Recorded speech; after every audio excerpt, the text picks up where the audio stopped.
magkakagalit lang yung mga tao sa isang bagay anya na it is not important. Sara is not important. Napakatalino ng ating Pangulong Bongbong Marcos. Ba't papatulan mo ang isang na pwedeng gamitin niyang exploit niya yung issue na inaapi siya ng Kongreso, na kaalyado ng ating Pangulong Bongbong, kaya dumistansya agad yung ating Pangulo. Inunahan na. Wala niya akong dyan. Wala akong kinalaman dyan. In fact, an advice ko, huwag i-post ang impeachment, lalo't ang gigil, yung Makabayan Black. O, di ba? Baka magamit lang po, makikisakay yung nasa minority. Where in fact, mga kababayan, kung gustong ipa-impeach ng ating Pangulo, nasa kanya yung majority.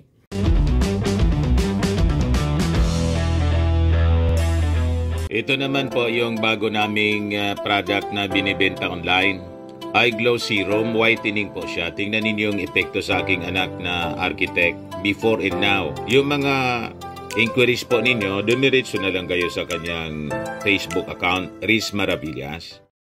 I-share ko sa inyo mga kababayan itong napakagagandang mga political analysis ng mga magagaling na columnist sa periodiko in relation sa impeachment move laban na mga kababayan kay Sara Duterte. At saka yung statement galing mga kababayan sa National Security Council na ang view, ang paningin mga kababayan nila, ang final na impeachment complaint laban kay Sara Duterte ng Makabayan na Black is a political opportunism. Ito yung sabi mga kababayan ng National Security Council. Makabayan Black's impeachment push versus Sara Duterte, political opportunism. Yan yung pinalabas mga kababayan ni National Security Council Assistant Director General Jonathan Malaya. Then sabi mga kababayan ng mga magagaling na mga columnist sa dyaryo, si Yen Macabenta, columnist sa Manila Times, BBM's no to BP Sara's impeachment, assured policy of detant.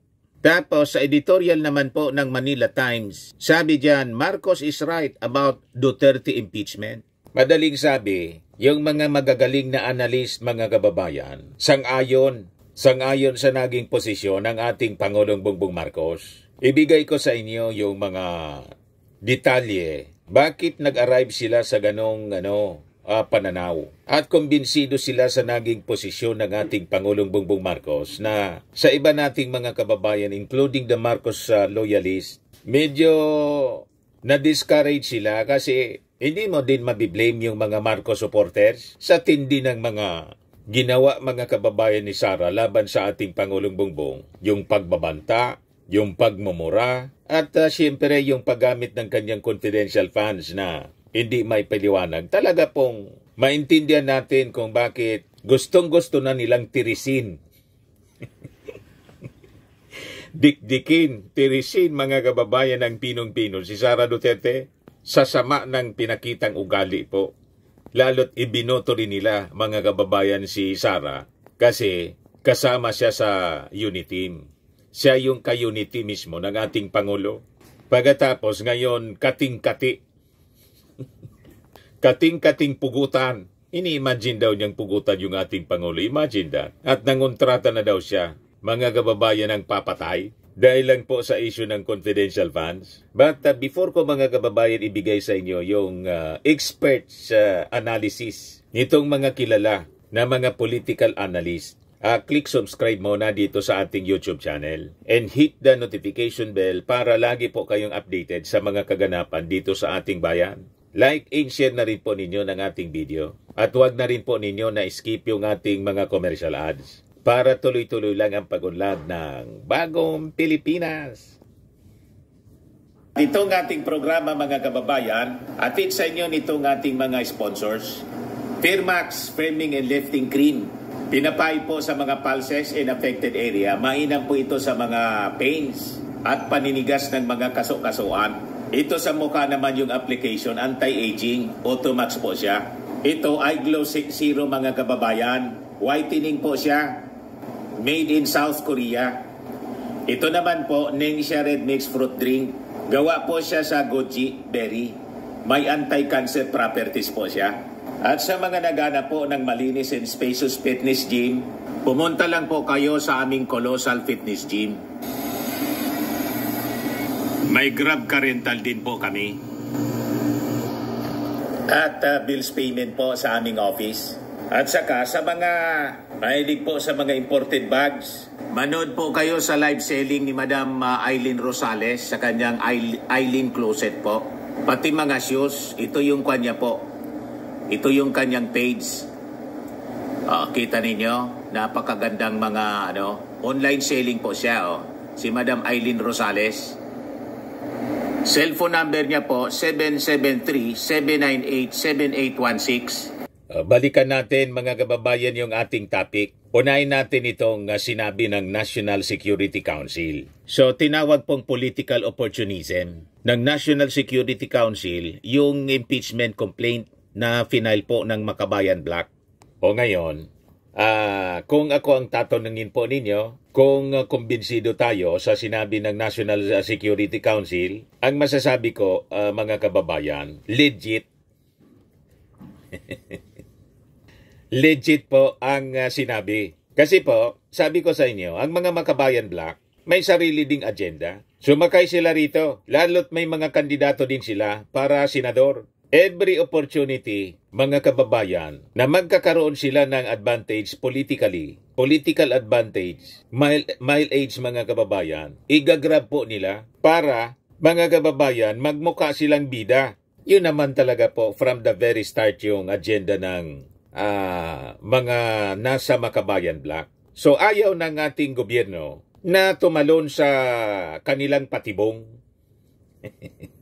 Nabasa agad, mga kababayan, ng ating National Security Council kung ano yung motibo ng Makabayan Black.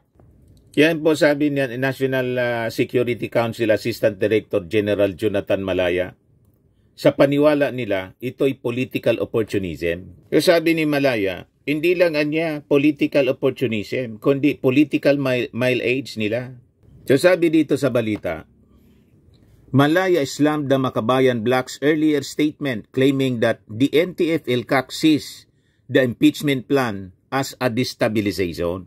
Sabi po ni Malaya, we never said that the impeachment is destabilization. What we said, anya, was that the violent action by the left in Mindiola last Bonifacio Day is an attempt to manufacture a political crisis and create violence in the streets. Ang posisyon anya ng NTF-ELCAC napakalinaw. We agree with the President. We agree that the Makabayan's impeachment of BP is a distraction from the urgent issues facing the country. The President anya is correct. It will tie down the Senate and the House. The President is just concerned with addressing the needs of the Filipino people, sabi po ni Malaya. Maaga po yung ating maagap at malalim kong mag-isip yung ating National Security Council. Nabasa agad nila. At siyempre yung ating Pangulong Bongbong Marcos, lagi niyang kausap yung kanyang mga advisors. Security advisors, political advisors, in relation po dito sa mga kaganapan. Kaya siguro malamig yung ating Pangulo sa isinusulong na impeachment complaint. Kaya nakapagsabi yung ating Pangulong Bongbong Marcos at tinix niya yung Congress. Advising Congress, ina-advisean man lang po niya. Pero hindi man niya yun i-impose. Na kung maaarian niya, wag na ninyong isulong. Kasi it is anya storm in a teacup. Magkakagalit lang yung mga tao sa isang bagay anya na it is not important. Sarah is not important. Napakatalino ng ating Pangulong Bongbong Marcos. Ba't papatulan mo ang isang na pwedeng gamitin niyang exploit niya yung issue na inaapi siya ng Kongreso, na kaalyado ng ating Pangulong Bongbong, kaya dumistansya agad yung ating Pangulo. Inunahan na. Wala niya akong dyan. Wala akong kinalaman dyan. In fact, ang advice ko, huwag i-post ang impeachment, lalo't ang gigil, yung Makabayan Black. O, di ba? Baka magamit lang po, makikisakay yung nasa minority. Where in fact, mga kababayan, kung gustong ipa-impeach ng ating Pangulo, nasa kanya yung majority. sa Congress, tama? Although sa Senado, marami pang kakampi si Sara Duterte, pero ang sitting president po, natural, may impluensya yan. Pwede ba ganyang impluensyahan yung mga senador? At sabihin, saan kayo kakampi? Sa akin o sa kanila? Pag kumampi kayo sa mga Duterte, bala kayo. Wala kayong benefits. Di ba? Lalo pa mga kababayan, ang perception ng tao ngayon, dahil sa mga pinagagawa ni Sara Duterte, pag kumampi ang mga senador, baka it is a political suicide on the part of the senators. It will be a kiss of death by senator sa kanilang political career. Isusumpa sila ng mga mamamayang Filipino. Kasi pag kumampi ka kay Sara, kampi ka sa kanyang pag-uugali, kampi ka sa korupsyon, kampi ka sa pagbabanta ni Sara sa ating Pangulo, kampi ka, pabor kang pugutan ni Sara yung ating Pangulo. Imagine that. Yung pamumugot po at pagbabanta, that is terrorism. So, ang ibig sabihin, kampi yung mga senador sa terorismo. Ayaw ng mga senador na dumikit sa ganong uli ng tao. Siyempre, it will kill their political ambition, mga kababayan. At saka, sabi nga natin, pag kinonvict nila si Sara, pabor yun sa kanila kasi -1 political opponent pag 2028. Whereas, pag hindi nila kinonvict si Sara, kalaban din nila si Sara sa eleksyon. Di ba pa, mga kababayan? Pero ayaw bigyan ng ating Pangulo ng pagkakataon na magamit yung issue at magmukha pang martir, mga kababayan, yung mga Duterte, na sila yung nambubuli, ng aapi, sila yung gumagawa ng masama, tapos papalabasin sila yung biktima, sila yung inaapi. Lalo't mahilig sa pagbaliktad po sila. Binabaliktad lahat ng issue. Tama po yung ating mga analysis. O ngayon, ano itong sinasabi po, mga kababayan, itong columnist na si Yen Macabenta? Ayan po, Yen Macabenta, isa pong batikang columnist ng Manila Times. Ang sabi niya, BBM's no to BP Sara's impeachment, assured policy of detant. So sabi niya dito sa kanyang column, ito anyang French language was once heavily used by statecraft diplomacy for ending quarrels or disputes. The melodious terms sound convincing in their own right, anya. I urge readers and our public officials to study and consider how they can step-by-step help in resolving our predicament with the messy BBM Sara divorce. The French way goes as follows. Number 1, détente. Number 2, rapprochement. Number 3, entente.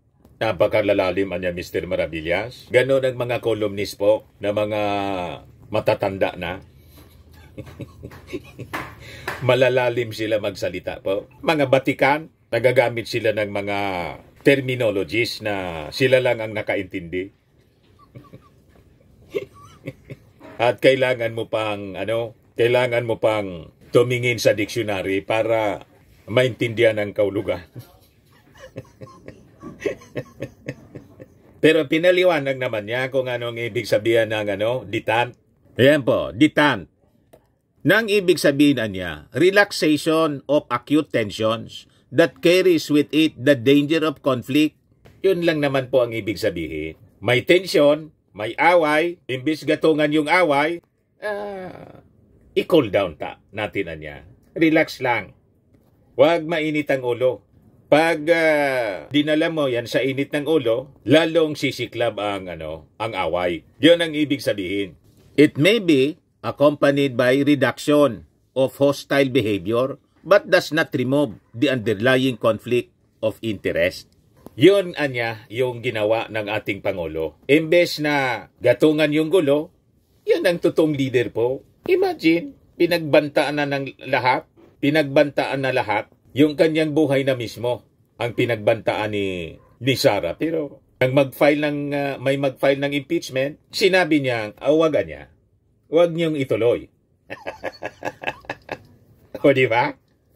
Napakagaling ng strategy ng ating Pangulo po. Sabi ko sa inyo, ang mga Duterte, ang armas nila po ay emosyon, galit at emosyon. Hindi yan uubra po sa armas ng ating Pangulo. Ang ginagamit na warfare ng ating Pangulo is love and kindness. Isabi po sa kasabihan, Love conquers all. Kaya hindi po mananalo ang mga Duterte sa Marcos. Kasi ang armas ng ating Pangulo is love and kindness. In love conquers all. Tama ba? Pangalawa, rapprochement. Sabi diyan, one or both sides express a desire to search for agreement. It is a condition antecedent to conflict reduction. So in this case, yung ating Pangulo po, with his statement na hindi niya sinusupport ang impeachment, di ba maganda po yung yung epekto po? Medyo kumalma po si Sara Duterte. Kahit na may impeachment po na final sa kanya, dalawa na po, at malamang bukas may pangatlo, hindi pa nagpapapress con si Sara. Siguro, mga kababayan, magpapapress con si Sara pag yung third impeachment complaint na i-file, pirmado ng 106 congressmen. Malamang maguramentado. Lalo pa, halimbawa, nagkagapangan sa Senado na may mga kumausap na for her conviction. Di ba ba? Siyempre, may mga tao din si Sara marami siya, may majority yung kaalyado niya. So yun ang ating aabangan, mga kababayan. Pag nangyari yon, malamang magbago ang statement ng ating Pangulo, or if not, hindi na lang kikibo po yung ating Pangulo. Kasi yan namang impeachment na yan, talagang trabaho ninyo, it is your duty kasi may nag-file.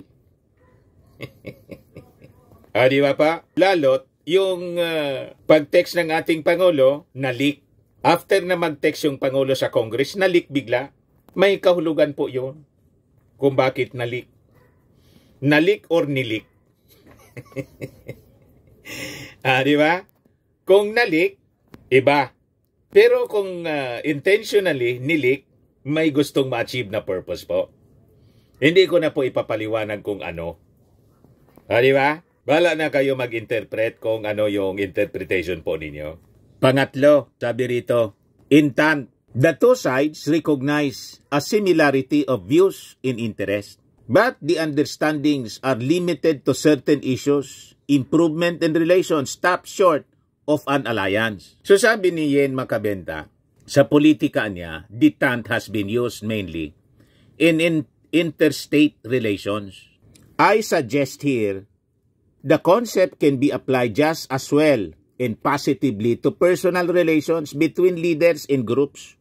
The key is to bring other ideas into dialogue with each other. Yun ang reading po, mga kababayan. Yun ang basa sa mga actions ng ating Pangulo ni Yen Makabenta. Sa bagay, di ba sinabi ng ating Pangulo, nang magsalita si Sara Duterte na we have reached a point of no return. Sabi ng ating Pangulo, never say never. To open pa rin siya. So makikita ninyo, yung ating Pangulo is serving this country, our nation, our people, above self. Kahit pinagbantaan na siya, pinagmumura, pinalahura na ni Sara Duterte yung lahat, pati ko yung kanyang sarili, pati yung opisina niya. Pero sabi ng ating Pangulo, never say never. O di ba? Ganon kalalim. Ganon kalawak yung pag-unawa ng ating Pangulong Bongbong. Ang warfare niya, mga kababayan, is love and kindness. And love conquers all. Kaya sa paniwala natin, mga kababayan, sa laban na to, in this conflict, na ang ating Pangulo ay sinasabi nila, a weak leader will emerge as the winner. Tama ba? Hawak niya yung powerful weapon po. Pinakang malakas na armas, love. The greatest warfare because love conquers all.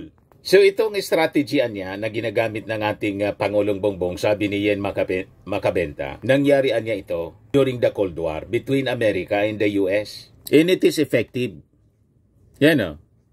The term detente is often used to refer to a period of general easing of geopolitical tensions between the Soviet Union and the US during the Cold War.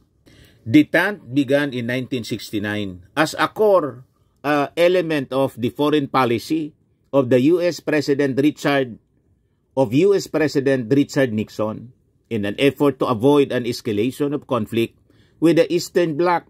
The Nixon administration promoted greater dialogue with the Soviet government in order to facilitate negotiations over arms control and other bilateral agreements. Detente was known in Russian as Razryadka, loosely meaning relaxation of tension. Ayan ang ginagawa ng ating Pangulo. Mainit ng masyado yung politika dahil sa init ng ulo ni Sara Duterte at ni Digong na gustong-gusto nang umupo. Ayaw nang painitin pa ng ating Pangulong Bongbong Marcos kasi sabi niya, wala man anyang pakinabang niyan kahit isang Filipino. Tama naman po yung ating Pangulo. Kaya di bali na siya pagbantaan. Anyway, dinagdagan naman po yung security ng ating Pangulo. At si Sara naman po, yung kanyang mga security, pinalitan na po.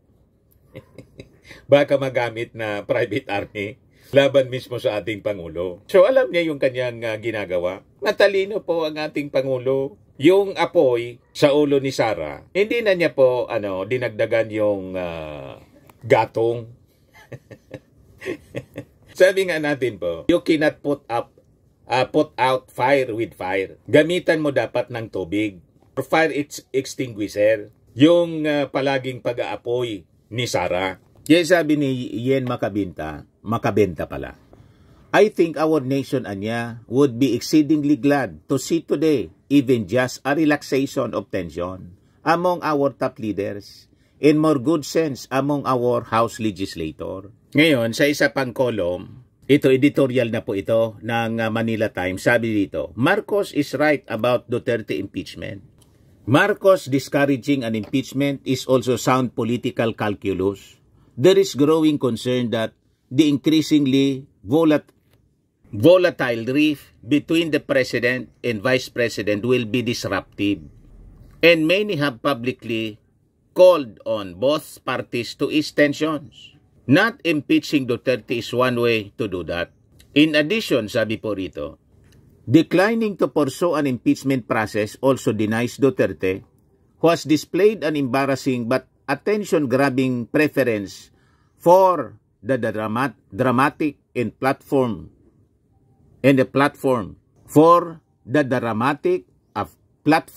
from which to further manipulate public opinion and even style herself as a political martyr. So may punto po, mga kababayan, kasi pag in-impeach nga si Sara at pinabura ng presidente, openly, sasabihin mga kababayan ng magagamit sa propaganda ng mga Duterte na inaapi sila. Ayaw yun na mangyari ng ating Pangulong Bongbong Marcos na lumabas na inaapi niya si Sara Duterte. O ngayon, dahil sa text ng ating Pangulo na ayaw niyang ma-impeach, walang magamit ngayon na weapon sa propaganda, yung mga Duterte. Tama po mga kababayan? Pero pag halimbawa, sa tingin ko, mga kababayan, pag ang third impeachment na final ay pirmado ng 106 congressmen, malamang mga kababayan, may nangyari ng gapangan sa Senado. Kaya isinulong na bigla yung impeachment.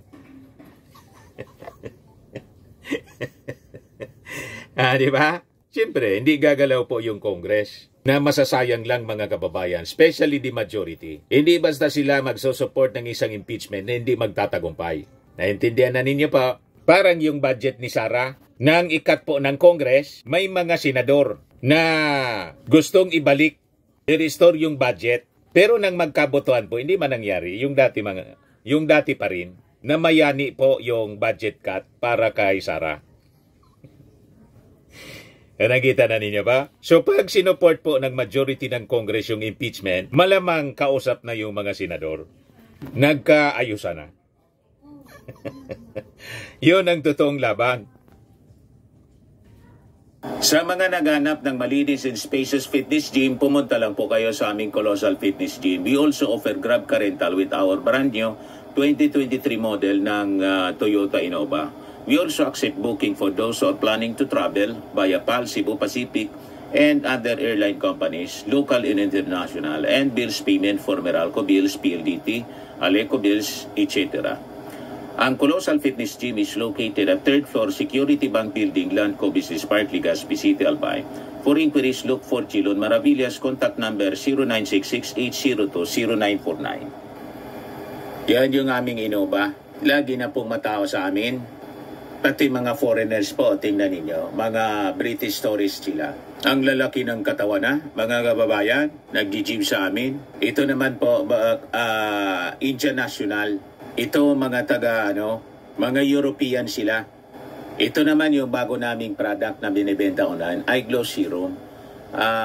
Whitening po siya galing sa South Korea.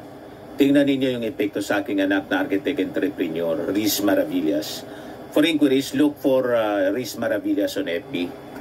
Ito naman po, Firmax Framing and Lifting Cream. Pinapahid po ito sa mga pulses and affected area. Mahina po ito sa mga pains at paninigas na mga kaso-kasuan. Ito po, Automax Radiant Serum. Sa mukha naman yung application. Anti-aging po siya.